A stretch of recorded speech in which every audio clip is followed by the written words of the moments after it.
Baie welkom aan elkeen van julle wat ook vanoggend ingeskakel is om hierdie woord uit God se hart vir elkeen van ons te hoor. Geliefdes, God wil vanoggend op hierdie Sondagoggend met jou en my praat oor moenie langer die lokaas wees nie. Nou kom ons maak dan die woord van God oop daar by Johannes 8. Johannes 8 en dan lees ons daar van vers 1 tot en met vers 12. Nou geliefdes, voordat ek dit gaan lees, hierdie skrifgedeelte was nog altyd vir my die mees uniekste skrif in die woord rondom genade, Johannes 8. Maar vandag wil God vir jou en my 'n ander baie belangrike aspek rondom hierdie skrif kom leer. Kom ons lees wat staan daar in Johannes 8. Hierna is hulle elkeen na hulle huis toe, maar Jesus het na die Olyfberg toe gegaan. Die volgende môre vroeg was hy weer in die tempel en die hele volk het na hom toe gekom. Hy het gaan sit en hulle geleer. Die skrifgeleerdes en die fariseërs bring toe 'n vrou wat op oorspel betrap is en laat haar in die middel van die kring mense staan. Hulle het vir hom gesê, meneer, hierdie vrou is op heterdaad betrap waar sy oorspel gepleeg het. Moses het ons in die wet beveel om sulke vrouens te stenig, maar u, wat sê u? En dit het hulle gevra om hom uit te lok, sodat hulle iets kon kry waaroor hulle hom kon aankla. Maar Jesus het gebuk en met sy vinger in die grond geskrywe. Toe hulle aanhou om hom te vra, het hy reggekom en vir hulle gesê, laat die een van julle wat 'n skoon gewete het, eerste 'n klip op haar gooi. Daarna het hy weer gebuk en op die grond geskrywe. Toe hulle hoor wat hy sê, het hulle een vir een begin wegloop, die familiehoofde eerste. Jesus is alleen agtergelaat saam met die vrou daar in die kring mense. Toe het hy reggekom en vir haar gevra, mevrou, waar is hulle? Het nie een van hulle jou veroordeel nie? Niemand nie, Here, sê sy. Toe sê Jesus, ek doen dit ook nie. Gaan, maar moet van nou af nie meer sonde doen nie. Nou geliefdes, hierdie skrifgedeelte ken ons almal baie goed. En ons almal dink dalk dat dit gaan oor hierdie vrou wat uitgevang is met oorspel, nie waar nie. Maar die waarheid is, hulle wou vir Jesus probeer uitvang. Hulle wou sy wysheid probeer uitvang. Omrede Jesus gekom het om die sonde weg te neem. Luister mooi, maar as hy, dis wat hulle gedink het, as hy nou sonde sou toelaat, dan sê hy ons nou nie weet wie hy gesê het hy is nie. So hulle het Jesus vasgevang tussen die ding wat hy gehaat het, die sonde, en die ding wat hy lief gehad het. Hulle het hom vasgevang om te kies. Maar wag 'n bietjie. Hierdie klink baie bekend. Dit het begin daar in Genesis en dit bars uit in Johannes 8. Luister geliefdes, dis presies dieselfde ding wat die Satan met God gedoen het. Want hy het vir God in 'n posisie geplaas, waar hy geweet het, dat God die sonde haat, maar hulle wat hy gemaak het, lief het, en toe moet God kies. Die vyand het dit met Adam en Eva gedoen om God te probeer uitvang. Nou is die vraag, wat verstaan ek en jy regtig van God? Maar heel eerste moet ons verstaan wat dit is wat God wil hê dat ons onder sal staan. Nou geliefdes, die eerste keer wat ons as mense met God en sy woord kennis gemaak het, was hy besig om in die grond te speel. Ons lees daarvan in Genesis 2 vers 7. Die Here God het toe die mens gevorm uit die stof van die aarde en lewensasem in sy neus geblaas, sodat die mens 'n lewende wese geword het. Kan jy nou sien, dat die eerste keer waar ons aan God as ware voorgestel is in sy woord, het hy met grond gespeel. En hier in Johannes 8, net soos wat God neergebuig het Jesus ook net soos sy Vader neergebuig en in die grond gespeel. Ons vind 2 op die grond in Johannes 8. Net soos wat ons 2 op die grond vind in Genesis 2 vers 7. God wat die mens gevorm het. God en die mens wat die mens uit stof gevorm het. Geliefdes, hierdie vrou in Johannes 8 was alreeds op die grond en sien dat Jesus ook neergebuk het op die grond. Waarom het hy dit gedoen? Want in Genesis het God die Vader neergebuig op die grond om my en jou te vorm, om daardeur vir ons te sê, dat ons, indien ons nie op sy standaard kan kom nie, hy op ons standaard sal kom. En waarom het Jesus neergebuk? Vir daardie vrou te sê, jy kan nie op my standaard kom nie, maar ek sal na jou standaard toe gaan. En vanoggend, geliefdes, op hierdie Sondag, kom sê God vir elkeen van ons wat in pyn is, of wat hartseer is, of wat deur 'n moeilike tyd gaan, onthou. Ek kom buk ook af by jou, om jou te help, sodat jy kan opstaan. Liefde, so Johannes 8 begin eintlik in Genesis, maar het bars uit in Johannes 8, want onthou, die Fariseërs was daar, nie omdat hulle die vrou wou uitvang nie, maar hulle was daar om vir Jesus te probeer uitvang, om 'n rede dat die oudste leuen van die Satan is, van die begin af. Luister, hierdie vrou was slegs die lokaas om by God uit te kom. Nou kom sê God, vir jou wat luister, vertel vir iemand vandag, moenie langer die lokaas wees nie. Dit is wanneer jy alleen voel, moenie die lokaas wees nie. Wanneer jy worstel met jou gedagtes, moenie die lokaas wees nie. Wanneer jy deur 'n moeilike tyd gaan, sê vir jouself, ek weier om die lokaas te wees.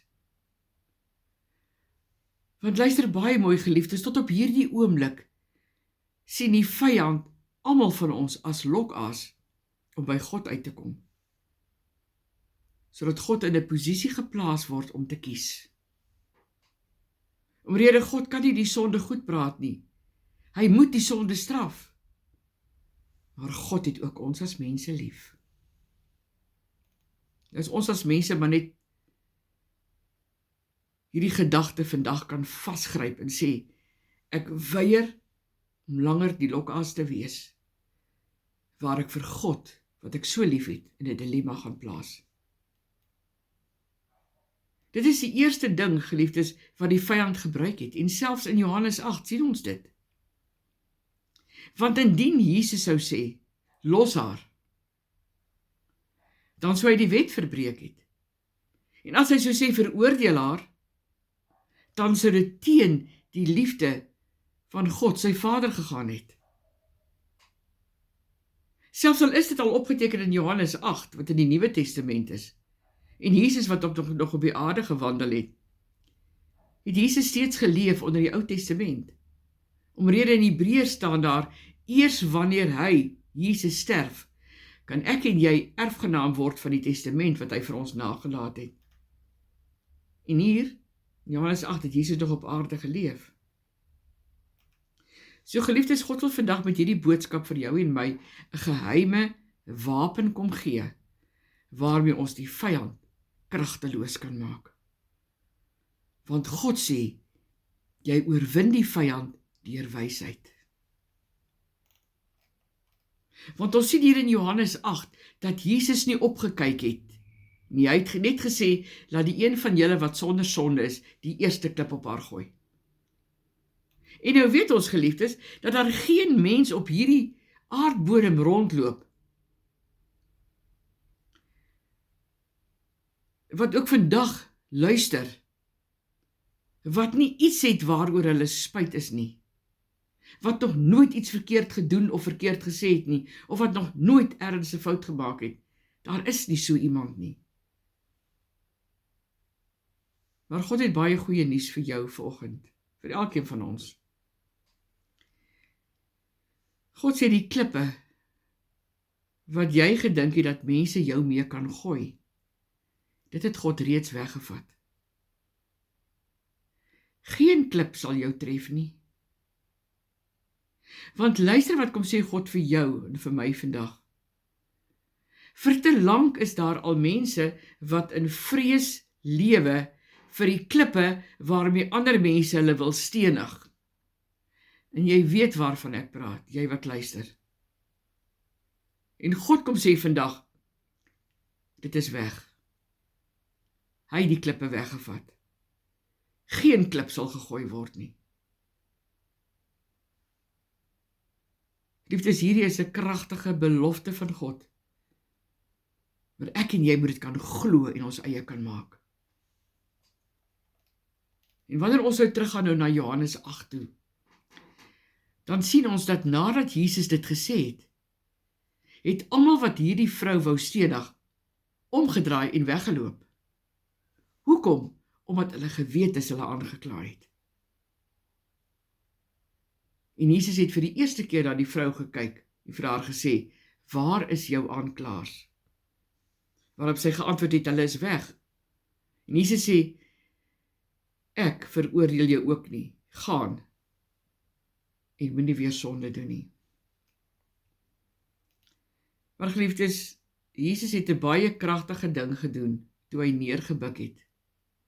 Net soos wat sy Vader in 2 Genesis gedoen het, toe hy ook neergebuk het. Jesus het nie 'n woord gespreek nie. Gaan lees weer daar. Toe God in Genesis 2 vers 7 in die grond gespeel het, het hy ook nie 'n woord gesê nie. En daarom, die kragtigste instrument wat ek en jy, geliefdes, in ons hande het, is om somtyds net stil te bly. Kan ek dit herhaal? Die kragtigste instrument wat ek en jy in ons hande het, is om somtyds net stil te bly. Luister, God is 'n baie goeie akteur. En ek hoor hoe die Heilige Gees sê, God tree derentyd op, en hy sien wat ons as mense doen. En Jesus, hy was ook 'n goeie akteur. Hy het verby die vrou geloop wat aan bloedvloeiing gely het, om te sien, hy het geweet van haar, maar hy het verby haar gestap om te sien of sy genoeg geloof het om hom aan te raak. Hy het verby die disippels geloop waar hulle geworstel het om vis te vang, terwyl hy geweet het dat hulle niks gevang het nie. En toe eers het hy vir hulle gevra, het julle iets gevang? Net om te sien of hulle genoeg geloof sal hê om te gaan doen dit wat hy hulle dan sou sê om te doen. Ek sluit af. So geliefdes, wat Jesus in Johannes 8 gedoen het, is presies wat sy Vader gedoen het. En dit is ook hoekom hy stil gebly het, om te sien hoe hulle gaan reageer, indien hy nie aan hulle versoek aandag gee nie. En daarom kom sê God ook vir jou, jy hoef nie altyd te reageer op 'n versoek van iemand nie. Jy hoef dit nie te doen nie, bly liewerster stil. God het sy manier om dit self vir jou uit te sorteer. Want dieselfde ding wat die vyand met God in Genesis 2 wou doen, en met Jesus in Johannes 8, probeer hy met jou en my ook, om ons as lokaas te gebruik, om vir God by te kom. Dit is verskriklik, as jy so daaraan dink. Word wakker, kerk van Jesus Christus, ek doen 'n beroep op julle vanoggend. En onthou, elke plek waarheen jy gaan, elke ding waaraan jy dink, alles waarna jy kyk, is als dinge wat die vyand as lokaas gebruik, om by God uit te kom. Luister, die vyand is nie hier om jou te vernietig nie. En indien jy so val in hierdie geveg, dan is dit omdat jy die Satan krag gee. Jesus het hom reeds aan die kruis kragteloos gemaak. Maar ek en jy kan so dikwels die krag wat God in ons hand geplaas het, oorgee in die vyand se hand. Sy plan is en sal nooit wees om jou en my te vernietig nie. Maar hy gebruik jou en my as lokaas om God binne in ons te vernietig. Hy wil God binne in jou en my vernietig. Hy wil hê dat God sal kies tussen wat hy liefhet en wat hy haat. En onthou geliefdes, God het jou en my lief en hy haat die sonde.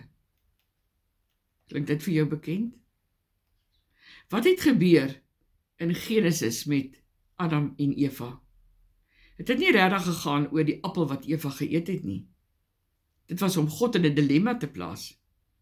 Om te kies tussen dit wat hy liefhet en dit wat hy haat. En toe moes God daarop reageer en geliefdes, God doen dit vandag nog steeds. Maar in Johannes 8 sien ons dit bars dit oop.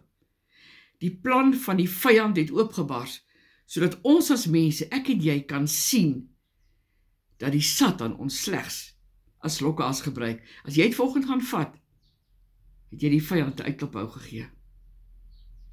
Hy wil ons as lokaas gebruik om by God uit te kom. En daarom, geliefdes, voordat jy weer verkeerd praat, voordat jy weer in 'n woedebui wil uitbars, voordat jy dan weer aan dinge kyk wat verkeerd is, voordat jy jouself weer op verkeerde plekke bevind, onthou, die vyand is net besig om jou as lokaas te gebruik om by God uit te kom. Sodat hy moet kies tussen dit wat hy liefhet, wat jy is, en dit wat hy haat, die sonde wat jy verkeerd doen. En daarom, geliefdes, kom pleit ek vanoggend by jou. Indien jy God regtig liefhet, jou hele wese, jou hart, jou siel, jou verstand, kies, weier om langer die lokaas te wees in die hand van Satan. Amen. Ontvang nou die seën van die Here. Liefdes, Here wil julle seën en julle beskerm. Hy wil tot julle redding verskyn en julle genadig wees. God wil julle gebede verhoor en julle sy vrede gee. God seën jou. Amen.